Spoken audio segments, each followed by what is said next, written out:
Buenas noches, amigas, amigos, enemigos y adversarios. Sean todos bienvenidos a esta conversación de buena fe. Hoy va a ser una conversación un poco especial. A mí me suelen criticar porque dicen que nunca critico al gobierno del presidente López Obrador. Bueno, hoy sí me voy a dedicar bastante a eso y vamos a analizar, antes de destacar estos elementos que me parecen criticables de la propuesta de la que vamos a hablar, vamos a analizar el sistema de pensiones en México. Ya lo hemos conversado aquí antes. Vamos a refrescar un poco la memoria para hablar de la propuesta del Consejo Coordinador Empresarial que suscribió el presidente de la República para mandarla al Congreso. Para hacerlo nos acompañan la doctora Berenice Ramírez y el maestro Tonatiu Martínez Aviña. Bienvenidos. Muchas gracias. Gracias. Buenas noches. Sin duda hay pocas personas que saben como ustedes sobre el sistema de pensiones en el país, y particularmente usted, doctora, lleva estudiándolo mucho tiempo. Así que seguramente tiene ya bastante experiencia en contar la historia de dónde venimos, cómo vamos en eso, y los hitos fundamentales de los últimos años. ¿Nos puede recordar un poquito cómo han sido las últimas décadas en materia de pensiones en nuestro país? Bueno, hay que recordar que a raíz de una evaluación que se hace en 1994, rápidamente se hace y se presenta al Congreso una reforma para reformar la ley del IMSS y se aprueba en un lapso de 10, 12 días, ¿no? Se atraviesa incluso el 12 de diciembre, ¿no? Todas estas fechas son muy significativas. La discusión no hubo y hubo un apoyo pleno a una reforma que transformó el modelo de seguridad social, abrió la puerta a que las pensiones se privatizaran al ser administradas por el sector privado. Y un cambio fundamental es que transformó el concepto de seguridad social. De ser una propuesta, la seguridad social tiene que cubrir los riesgos del ciclo vital y hay una responsabilidad estatal en cubrir estos riesgos del ciclo vital, como es la enfermedad, la maternidad, la incapacidad, la vejez y el retiro en ese sentido, ¿no? Y lo transformó exclusivamente a un ahorro obligatorio. Entonces, de esa gran transformación de seguridad social se convirtieron las pensiones en una cuenta de ahorro obligatorio, individualizado, que mantiene las desigualdades porque la pensión se deriva del nivel salarial que tienen los trabajadores, de su trayectoria de vida laboral, y sabemos que en el país tenemos un mercado laboral con muchas precariedades. En las últimas 4 décadas la precariedad aumentó, 56% de los ocupados están en condiciones de informalidad y por lo tanto no tienen acceso a la seguridad social. Ahí tenemos un porcentaje importante, 7 millones de trabajadores que trabajan para empresas formales, pero que no han sido dados de alta a la seguridad social y por eso también su condición es precaria. Exigirles esa ley amplía los años para tener derecho a una pensión de 500 semanas, se va a 1.250 semanas de cotización. Imposible para los trabajadores cubrirlo con estas condiciones laborales. Se preveía que no iba a tener resultados y además en la última década se hicieron diversas evaluaciones. Ya en 2015, a raíz de la encuesta que levanta INEGI y que se le solicita a CONSAR, que es básicamente el módulo dentro de la ENOE para ver las transiciones laborales, ya se estaba dándose cuenta que el promedio de la densidad de cotización era de 43%. En 2019 vuelven a hacer una evaluación y se dan cuenta que el promedio de la densidad de cotización es de 31%. Y ya lo más grave es una declaración que hace Vela en febrero de este año, donde dice que de 7.500 trabajadores que tendrían derecho por estar cotizando desde desde el 1 de julio de 1997, solamente 750 reúnen las condiciones de 100% de densidad de cotización. Entonces, realmente está mostrando el fracaso del sistema de capitalización individual y que se acompaña del contexto internacional. 30 países que hicieron su transformación a capitalización individual. En los últimos 3 años, 18 han regresado, han realizado reversión, algunos han construido sistemas mixtos, otros han regresado al Estado, fundamentalmente porque las pensiones han sido bajas, los que han obtenido, y la mayoría es que no han tenido pensiones. Y en la región tenemos el ejemplo de Chile, de toda la movilización que se da en la segunda mitad del 2019, donde la petición de los trabajadores era por no más AFP y lograr una pensión. Y ahorita en Chile se está discutiendo en esta pandemia la posibilidad de hacer una nueva constitución, de plantear una nueva reforma, y en esa disputa estamos a nivel regional. En ese contexto donde tenemos precariedad, donde se ha demostrado, donde hay iniciativas como la del CIS, donde está planteando, y del Colegio de Actuarios, muchas evaluaciones que nosotros hicimos, que se tenía que reducir el tiempo de trabajo a 15 años. En esa propuesta se monta esta reforma de la ley del SAR que se denomina fortalecimiento, ¿no? No es una reforma, sino es un fortalecimiento que no está analizando las implicaciones de lo que significa capitalización plena en las condiciones laborales, salariales del mercado laboral mexicano. Doctora, le tengo algunas preguntas. Bueno, primero aclarar para nuestra audiencia que cuando se habla de densidad de cotización es el tiempo que una persona pasa de su vida laboral en el mercado formal, ¿es así? El tiempo que está cotizando para su seguridad social en el largo de su periodo laboral. Que está pagando. Entonces, si tuviera trabajo formal durante 24 años, lograría 1.250 semanas de cotización. Pero si cotiza 6 meses, 6 meses está en otras actividades, por ejemplo, los trabajadores autónomos, ¿no? O el cambio de trabajo, se queda desempleado 2, 3 meses, esos 24 años se transforman en 40 años, ¿no? Incluso la CONSAR, si ustedes se dan cuenta, lo tiene claro. Su calculadora es a partir de 30 años de trabajo, no de 24 ni de 25, porque sabe que había estos vacíos y sus cálculos son después de 30 años de trabajo. Nosotros hicimos evaluaciones de qué significaría que una persona con 30% de densidad de cotización, ¿cuántos años tendría que quedarse del mercado laboral? 50. Entonces, solamente tendrían pensión aquellos que entran a laborar a los 20 años y pueden a los 70 aguantar, pero teniendo un trabajo donde estén cotizando, ¿no? Entonces, realmente se observaba las deficiencias del modelo desde que lo presentaron en 1995. ¿Y ellos qué prometían? ¿Cuánto decían? Ellos prometían pensiones arriba del 100%, y además hubo propaganda muy negativa de parte de las administradoras. Quizás todos recuerden los grandes anuncios donde ponían tu pensión es para viajar, ponían un crucero, ¿no? Cuando realmente el 70% de los mexicanos, de los que están ocupados ahorita, el 70% recibe hasta 3 salarios mínimos. Su salario no supera los 12,000 pesos. Si tú no superas ese porcentaje y tu tasa de reemplazo en las condiciones más favorables pudiera ser del 30%, pues es un salario mínimo. Pero sabemos que no es 30%, que el promedio que ha dado la capitalización individual, y la Auditoría Superior de la Federación lo demostró en su análisis que salió publicado este año y que lo hizo en 2018, que el promedio es 17%. ¿Sí? Más del 100% sí para los que ganan un salario mínimo, pero no para los que ganan, y aquí tienen que fijarse muy bien los que ganan 15 salarios mínimos, porque su tasa de reemplazo es del 7%. Sí. Maestro Tonatiuh, se decía que la reforma, la privatización de las pensiones, se hizo porque el IMSS no funcionaba, era un modelo oneroso, que era insostenible y eso se ha convertido en una especie de lugar común que se da por sentado. ¿Era así realmente o qué matices hay que hacer? Hay que entender que la administración no se dio del todo correctamente.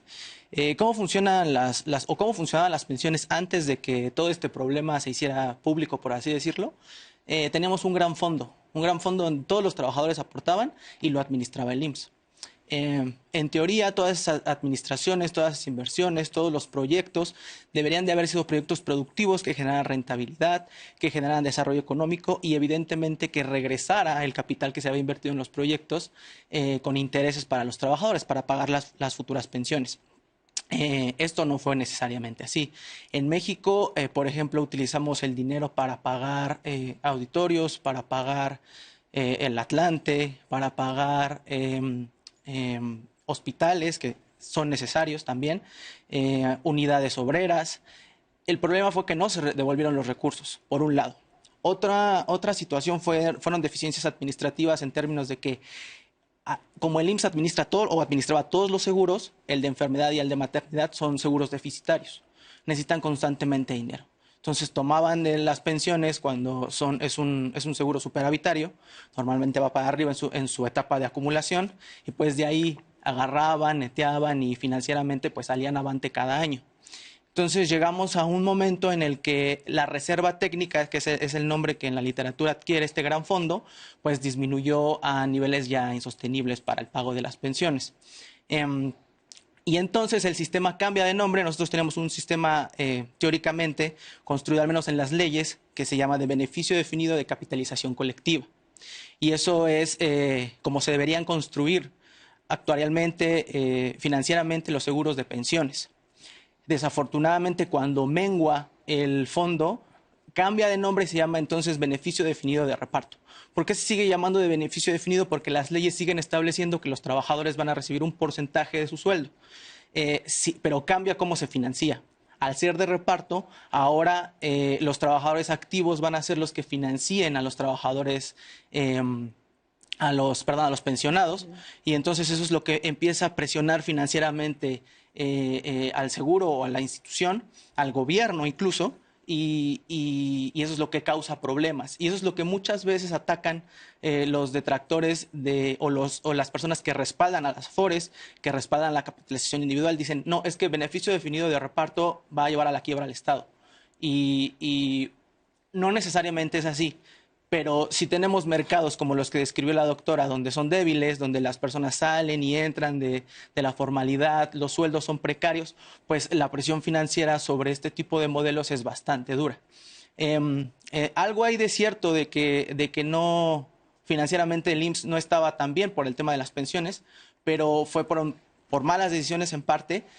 Y si tú cambias y sustituyes el modelo de beneficio definido por uno de capitalización individual y generas una generación de transición, eso implica entonces que ya no vas a tener fondos para seguir financiando a los pensionados. Y es cuando el Estado, el gobierno federal, asumió el pago de todas las pensiones y que está causando otro problema.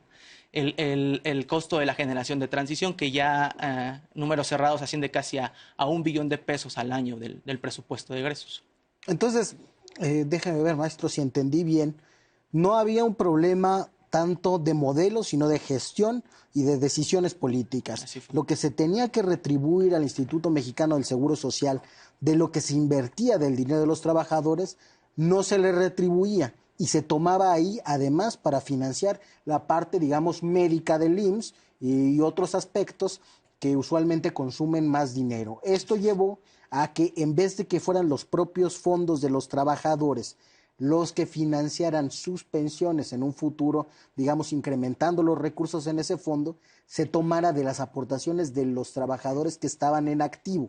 Y eso, digamos, lo permitió la dinámica demográfica, pero cada vez fue presionando más las finanzas y entonces fue lo que tomaron como pretexto para cambiar. Sí, en un contexto de hecho de profundas políticas neoliberales aplicadas en todo el continente. Empezamos en Chile en el 80, pero esto pasó en todos los países. Todos los países de alguna forma intentaron cambiar sus sistemas, privatizarlo, porque era una de las banderas que llevaban la privatización, el modelo neoliberal. No nada más eran bienes y servicios. Las pensiones fueron de sus principales banderas. Perú, Colombia lo intentaron, hicieron foros importantes. Mario Vargas Llosa hizo foros para transitar ese camino. Al final no pudo porque pues, no llegó a la presidencia, ganó Fujimori, pero también lo intentó y falló. Pero esto se repite a lo largo del continente y bueno, aquí en México comenzó Salinas de Gortari, ¿no? En el 92 con la creación del SAR y de las cuentas individuales. Mire, yo quiero regresarme a un punto del modelo que me parece sustancial porque se repite en la propuesta que nos están planteando. La tasa de cotización, lo que cotiza en nuestras pensiones se financia de manera tripartita. Aporta el trabajador, aporta el empleador y aporta el Estado. Y estaba en 1995 en 6.5 la tasa de cotización y sigue en 6.5. Cuando la transformación demográfica ha cambiado. Y el problema fundamental, aparte de lo que señalaba Tonatiuh del uso de estos recursos, el problema fundamental está intrínsecamente al modelo. Los actuarios que formularon la ley del IMSS en el 43 solamente pensaron en darle seguridad social al trabajador. Vamos a un corte y nos comenta sobre eso. Usted siga con nosotros, estamos conversando de buena fe sobre las pensiones en México.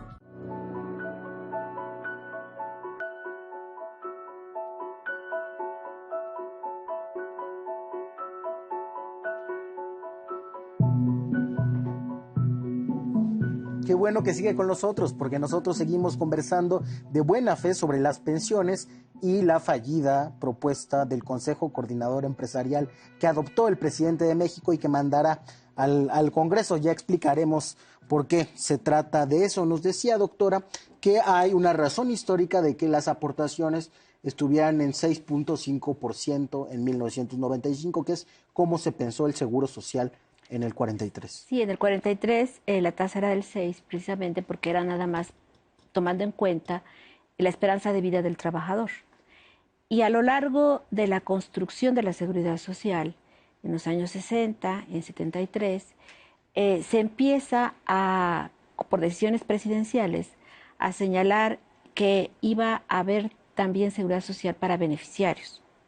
Y entonces ya no era el trabajador, sino eran sus descendientes. Y después hay otras propuestas de que también eran los ascendientes. Entonces, ya de una cuota depende una familia. Y se había calculado para el trabajador. Y esto fue lo que llevó muy rápidamente a descapitalizar al IMSS, ya en los años 60, solicitando a los actuarios que por favor se incrementara la tasa de cotización para darle viabilidad. Ahora, eso es lo que se ha tomado como pretexto del mal manejo que ha tenido el Estado. Pero lo que nosotros discutíamos y seguimos discutiendo es que un modelo de beneficio definido es soportable por las condiciones trabajadoras. ¿Estamos en un proceso de envejecimiento demográfico? Sí, pero la media de edad son 29 años. Tenemos un gran porcentaje de jóvenes que están ingresando al mundo laboral. Y ahorita es muy preocupante que si solamente el 30% de los mayores de 65 años tienen una pensión derivada de contribuciones, los jóvenes no tienen nada. Y las dinámicas de pobreza se da más en niños y se da más en jóvenes. Y si se hubiera hecho en el 95 una reforma paramétrica que hubiera aumentado la tasa de cotización, que se hubiera formalizado el trabajo, y un elemento que el proyecto que presentaron ahora no toma en cuenta, el reconocimiento de todo tipo de trabajo. Si solamente van a ser incorporados los trabajadores asalariados subordinados, no vamos a pasar en cobertura del 35% de la PEA. cuando mucho llegaremos al 42, 43. Es una reforma para una minoría de la población. Ahorita lo que se está proponiendo es para el 24% de los trabajadores afiliados al IMSS, que son los que tienen una cuenta individual y que son 15 millones. Y la urgencia es para los que van a cumplir ya los requisitos de ley y que les van a dar su ahorro para que sobrevivan como puedan lo que les resta de vida en los próximos 2 décadas más o menos. Es patear el bote. Esta reforma no es otra cosa que darle un poco más de oxígeno a las Afores. Maestro Donatio, me permitiría Sí. ir un paso atrás Sí. para entrar de lleno después a lo que plantea el Consejo Coordinador Empresarial y suscribe el presidente. Me interesaba subrayar 2 cosas que daba en su argumento. Una es que si se privatizó, alegando que eso le costaría nada al Estado, ya se deshacen de un costo. Y sin embargo ha tenido costos millonarios que siguen incrementando cada año. Y la segunda cosa, que los problemas del sistema van más allá del Instituto Mexicano del Seguro Social, que lo decía de pasada. ¿Cuáles son entonces los problemas del sistema de pensiones en México, así digamos visto panorámicamente, abuelo de pájaro? Panorámicamente te diría la fragmentación de inicio. Tenemos regados microsistemas de pensiones por todo el país, porque de inicio nunca se normó cómo tenían que operar. Se basaron en el beneficio definido para entregar pensiones, porque era el método que se tenía, y aparte es un método efectivo, desde mi punto de vista es un método que que genera bienestar, pero nunca normamos o parametrizamos la edad. O sea, hay modelos de pensiones donde te puedes jubilar a los 45 años en algunas empresas o con más del 100% de tu sueldo ya integrado en la pensión. Esos son problemas. Y eso genera y generará en instituciones, entidades federativas, gobiernos municipales, en universidades públicas, posibles quiebras. Y entonces el gobierno federal va a tener que entrar. ¿Por qué? Porque el pasivo contingente, que es como se llama el pasivo, el adeudo de las pensiones de las universidades y todas las entidades que no están bien manejadas financieramente, está creciendo bastante. Entonces las entidades están generando una responsabilidad con sus trabajadores por recursos que no tienen. En un momento, pues esto va a generar un estallido. Otro problema es la exclusión. Como ya dijo la doctora, estamos en mercados de trabajo muy débiles, donde constantemente la gente está entrando y saliendo del mercado formal, con outsourcing, con subregistro de ingresos. Eso genera que, pues, no, bajo el modelo de cuentas individuales, pues no tengas una pensión, ¿no? Y es especialmente dañino con las mujeres, porque ellas tienen sueldos menores a los de los hombres por la desigualdad de género, también salen más del mercado formal porque al tratar de ejercer su maternidad, pues salen y están cuidando a sus hijos, y entonces tardan en regresar. Y si ampliamos las semanas de cotización de 500 a 1.250, pues solo el 15% de las mujeres de la generación Afore tendrían derecho a pensión, según la CONSAR, ¿no? En el último estudio que sacó al respecto. Los costos que ya te dije de la generación de transición están creciendo y en la próxima década no van a bajar, van para arriba. Desigualdad en las pensiones también tenemos. El modelo de beneficio definido, si bien daba bienestar a muchos trabajadores, también tenía problemas, y entonces tenemos ahorita pensionados con 200 pesos y pensionados de CFE, por ejemplo, con 200,000 pesos. Entonces hay una disparidad tremenda ahí donde dices, ¿dónde está la justicia social, ¿no? En ese aspecto que se puede arreglar, creo. Es de las cosas más difíciles, pero se puede arreglar.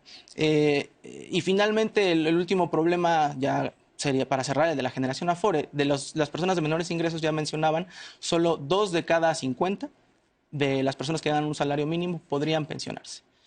Y son el umbral de personas que gana hasta 2 UMAS, que es menos de 2 salarios mínimos, son el 55% de los trabajadores. La mayoría de los trabajadores de México que son abandonados por este sistema de pensiones, o digamos por este desorden en las pensiones, porque ni siquiera hay algo sistemático ahí. Doctora, ¿nos puede contar de qué se trata la reforma del Consejo Coordinador asumida por el presidente y por qué no toca estos problemas fundamentales? Yo creo que los toca parcialmente, y la salida que le dan no es la que vaya a resolver el problema estructural y de fondo, y por eso atrasan y obligan a que se pierda una excelente oportunidad, donde encontramos una primera contradicción grande. Si es un presidente que está diciendo primero los pobres y está pensando en un modelo de bienestar, pues hagamos una reforma a fondo que realmente les dé bienestar en términos de pensiones. Pero lo que se está haciendo es salvar a aquellos que no van a tener una pensión y por eso aceptan. La primera propuesta es que la pensión garantizada se dé a partir de los 750 semanas de cotización. Los trabajadores que no lograban las 1.250 semanas no tenían derecho a la pensión garantizada. Y la mayoría, nada más como pensión, va a tener una pensión garantizada, pero no tenían derecho. Y una pensión garantizada es un salario mínimo de julio de 1997 actualizado por el IPC a la actualidad, ¿no? Entonces, eso es la garantizada. Si se da a las 750 semanas, pues va a haber más trabajadoras que accedan a una pensión, porque va a haber un porcentaje mayor, no mucho mayor, pero sí un poco más alto, para tener una pensión garantizada. Sobre todo porque esos 750 aplicarían los primeros años, pero la propuesta dice que al final van a ser 1,000. Sí, o sea, van a ir paulatinamente avanzando. Pero el problema más grave es que la ley del IMSS señala que la pensión garantizada, y por eso se llama garantizada, la paga el Estado. ¿Sí? La paga el instituto con recursos fiscales.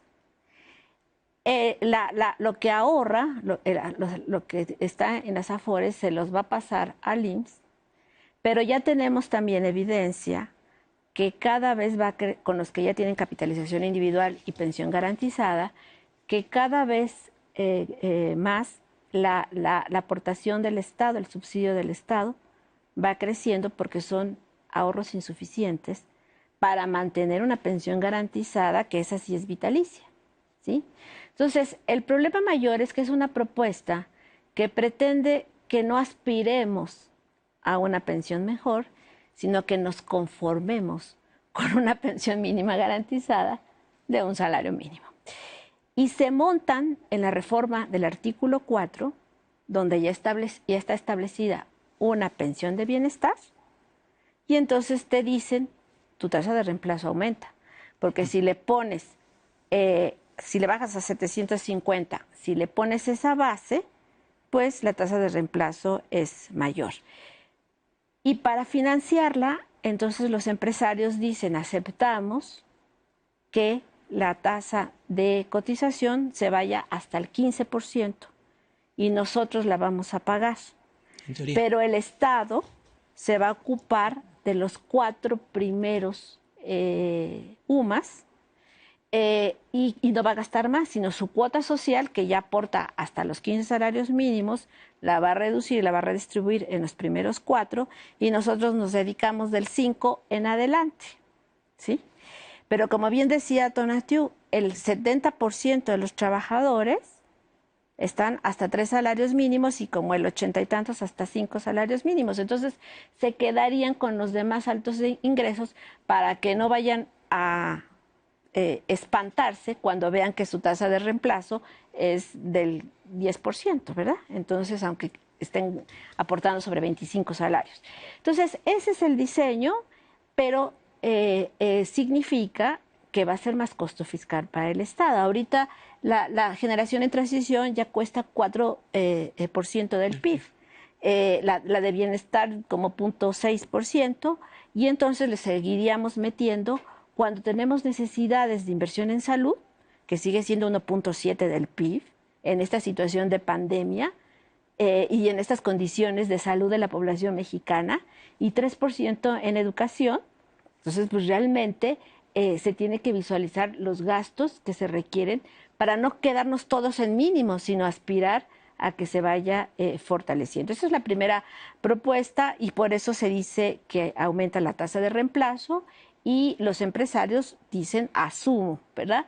Pero lo van a asumir aumentando un 1% al año, que muy bien lo pueden recuperar no aumentando salarios, Claro. que lo pueden Lo van a recuperar hacer. aumentando productividad o aumentando precios, ¿no? Entonces, Yo te esas diría tres vías. que la tasa de reemplazo no te la está dando el modelo de pensiones, porque lo que te está dando la tasa de reemplazo es el respaldo del gobierno. El modelo de pensiones está generando comisiones para las Afores y está generando un monto ahí que no es suficiente para comprar una renta vitalicia en el mercado de las aseguradoras, pero que al final pues se te podría regresar, o si llegas a la pensión mínima garantizada, pues regresaría para pagarte una parte fraccionada de tu pensión. Se ¿no? incrementa, digamos, el subsidio gubernamental Se va a a ese incrementar. negocio privado que son las Afores, que se ha mostrado socialmente fracasado. Pero entonces, en resumen, se reducen las semanas a 1,000 de cotización para tener acceso a una pensión mínima garantizada. A Los primeros 750. años, 50. 750. Después se aumentan las cuotas empresariales, dicen propagandísticamente ellos, a 87. 13.87, pero ese porcentaje solo será para los trabajadores de más altos ingresos. De ¿De 50, cuántas 15. sumas hay? A partir de 6 van a empezar a aumentar la aportación de los trabajadores, hasta 25 a partir de UMAS el 5. 13.87.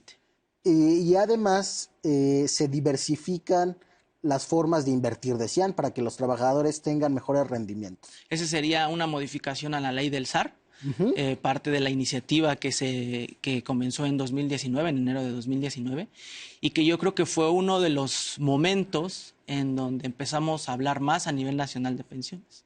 Con esa reforma que venía, que traía Hacienda y que decía, vamos a darle vida a las Afores, mucha gente dijo, oye, pero este es el gobierno de la Cuarta Transformación y estás dándole más vida a las Afores. ¿Por qué? ¿Por qué las vas a diversificar? Permitir que diversifiquen más sus riesgos. Vamos a un corte y regresamos para hablar de eso. Usted siga con nosotros, estamos conversando de buena fe.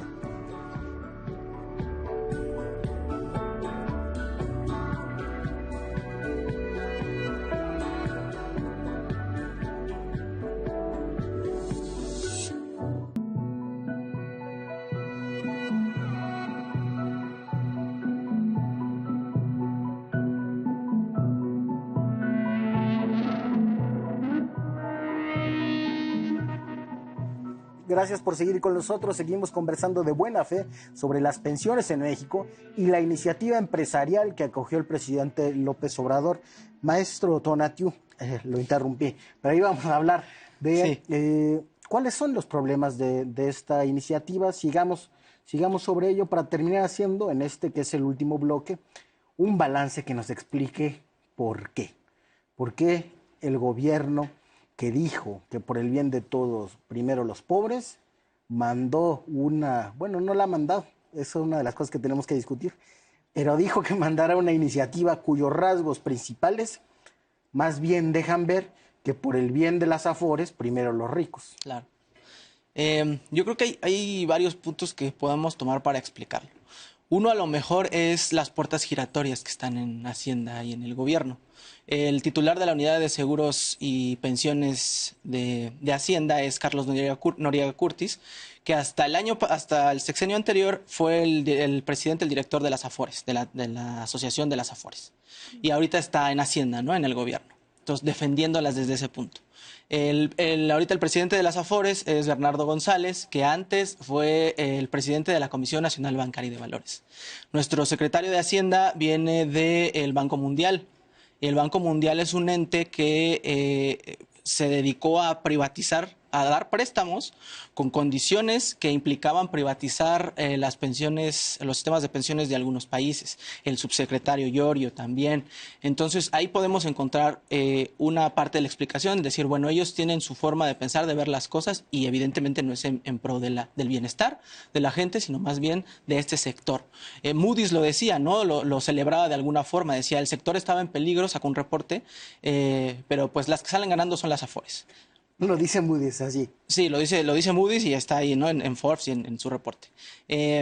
Por ejemplo, Galván Ochoa, que no me podrán decir que es alguien de derecha ni que está con el viejo régimen, todo lo contrario. Enrique Galván Ochoa dice, los que ganan son las Afores. Pues sí, porque se les da continuidad.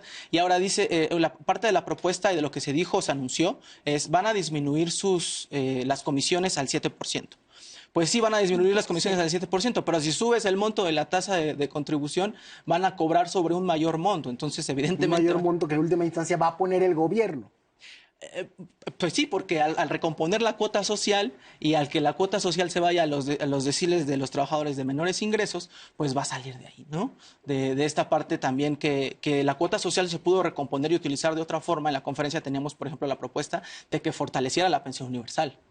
Pero no, vamos a fortalecer también a este pequeño grupo de trabajadores que, si bien sí son los de menores ingresos, pues no representan a la mayoría de los trabajadores del país, ¿no?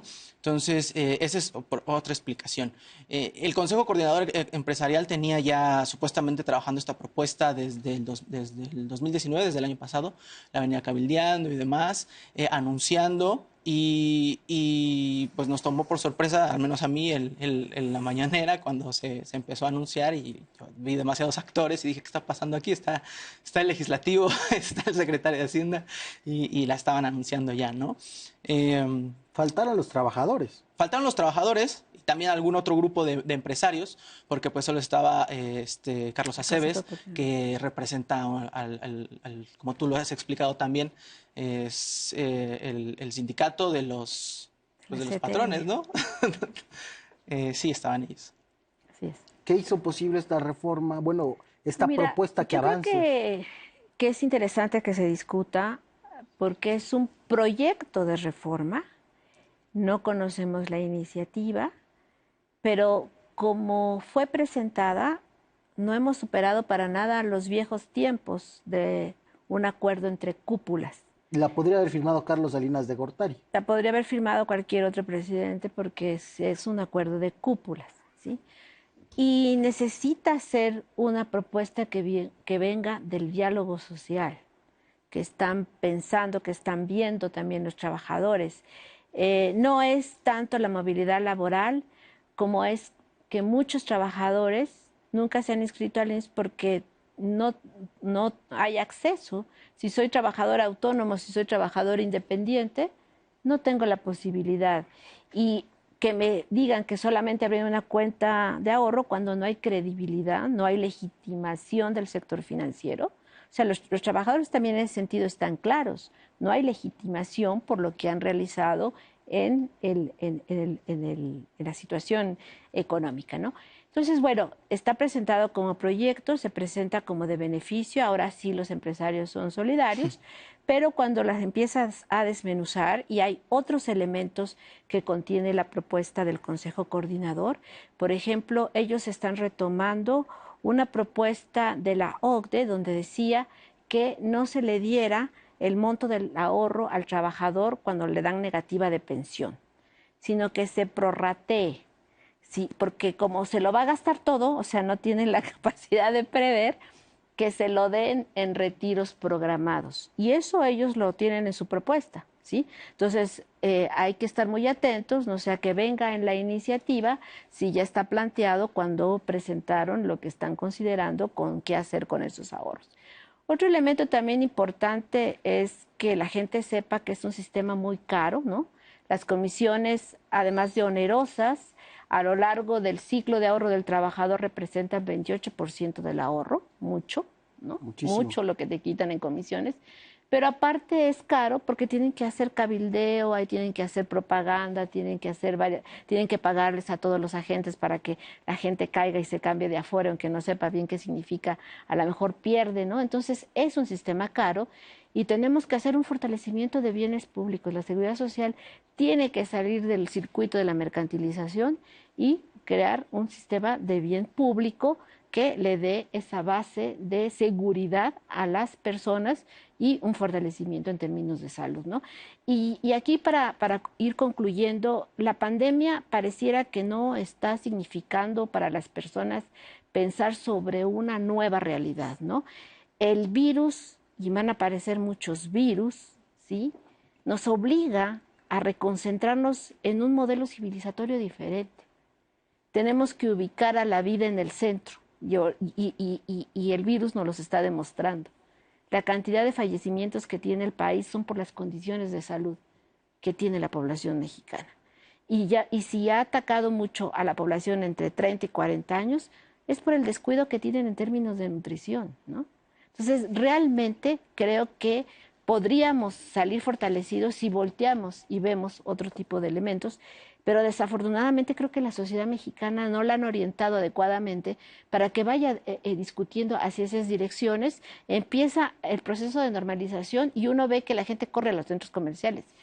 ¿Qué pasa? O sea, ¿por qué el consumismo nos ha introyectado a hacer de otra manera Corren y sin cuando cubrebocas ahí, no intentando tenemos entrar. que mirar qué actividades pueden darte una mejor vida? Y eso no quiere decir que te alejes del mercado, ¿no? Sino cómo utilizarlo para que tu vida sea entonces sí mejor, ¿no? Sí, y es muy importante alejarnos de los dogmas neoliberales, porque una de las cosas que se presumía con esto de las Afores es que como va a haber muchas y van a estar compitiendo, pues lucharán por ver quién le da más rendimientos a los trabajadores y le cobra menos comisiones. Y vemos que en realidad, como se da la competencia, es como lo decía, doctora, con fuerzas de ventas onerosísimas que te regalan una playera de la selección mexicana, que una suscripción a quién sabe qué cosa, nomás fírmale ahí. Y entre tanto ya te cambiaste de Afore y no sabes ni qué condiciones, ni qué Y la condiciones. concentración se da, 4 Afores tienen el 70% de los recursos, ¿no? Y con utilidades muy interesantes Con también. utilidades muy altas. 35,000 millones de pesos en ¿Cuánto han 2019. ganado en los últimos años, aún con las crisis económicas? No, ellos no pierden. O sea, ellos ganan y ganan. 35,000 millones de pesos en 2019. Fueron en 2019 lo que pagamos o lo que pagó el gobierno para las refinerías, para la modernización, fueron 20,000 millones. Entonces, hubiéramos cubierto ese presupuesto sin ningún problema, ¿no? Eso solo de ganancias para De las ganancias. Afores. Sí, utilidades ya. O sea, Utilidades. ya de ahí podrían repartir dividendos, el 100% o casi el 100% si gustan, y eso va para los accionistas de las empresas. Entonces, ellos no pierden y los que pierden son los trabajadores. Después de la crisis financiera internacional, hay una clara tendencia descendente de los rendimientos en los portafolios en general, cualquiera que hables. Pero no hay una disminución de las utilidades de las Afores, porque ellos tienen un mercado cautivo. Tú llegas y te empiezas a trabajar y dentro de tus prestaciones pues está que entres a una Afore. Y entonces parte de tu sueldo se va a ir ahí y ellos lo van a administrar y se van a cobrar. Y si sales del mercado laboral, Ahí tu está, dinero tu sigue puesto. ahí y como lo siguen invirtiendo, Te van a siguen seguir cobrando. Así es. Entonces es un mercado maravilloso una industria maravillosa para los capitalistas, ¿no? Que dicen, bueno, pues tengo este mercado, es cautivo, no tengo mucho, y aunque sea así, también se meten en problemas. La COFECE los multó con 1,100 millones de pesos en 2017 por malas prácticas que afectaban a los trabajadores. Se ponían de acuerdo para no hacer transferencias de trabajadores que les costara menos, pues, operar y generar más utilidades. Que, por cierto, está todavía O en la sea, Suprema es Corte de un Justicia. cártel. Es un cártel, es el cártel Y de esa las Afores. parte hay que estar atentos. No es posible que no haya un regulador autónomo, que haya una serie de elementos que esto que tú decías de la puerta giratoria, pues viene de tiempo atrás, porque el actual Noriega ya estuvo en Hacienda en la reforma de los 90. Claro. ¿Sí? Fue subsecretario de Hacienda también. Entonces, es la misma visión de que el Estado es un mal administrador, que el sector privado es el que mejor administra, pero pues les ha ido muy bien en términos de rentabilidad. Y una buena parte de esa rentabilidad pues viene del rendimiento del ahorro de los trabajadores y de los trabajadores. Y ellos realmente no les cuesta, como cualquier otra industria, que tiene que gastar en una inversión de capital, de maquinaria y demás. Es muy jugoso en ese sentido.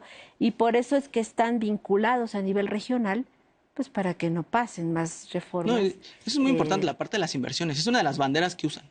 Dicen, el Estado es mal administrador.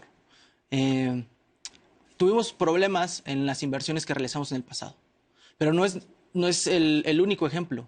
Hay muchos países que han usado de manera efectiva los fondos de pensiones, que los siguen utilizando y están generando crecimiento y desarrollo económico, porque es una cantidad enorme de recursos. Lo tienes en el IMSS, Tonatiu. Si tú ves las reservas del IMSS, cómo las utilizan y las ganancias y la fortaleza que tienen, es un ejemplo de que lo pueden administrar bien. Claro. y que tienen esa posibilidad. Pero ellos prefieren... Pero ahí el negocio fue pasárselo al sector privado. Claro. Y entonces... Y dicen, bueno, vamos a construir o darle crédito a Vigrand, a esta empresa que se dedica a construir... Vivienda para ricos. Vivienda para ricos. O vamos a darle a OHL para que desarrolle proyectos carreteros. Que van a acabar costándole más a los mexicanos. Ya no sigamos, terminemos aquí, porque ya estamos bastante molestos. Vamos, muchas gracias por estar con nosotros. Vamos a ir ahora a La Mala Fe con Estefanía Veloz. Y bueno, regresamos y nos vemos.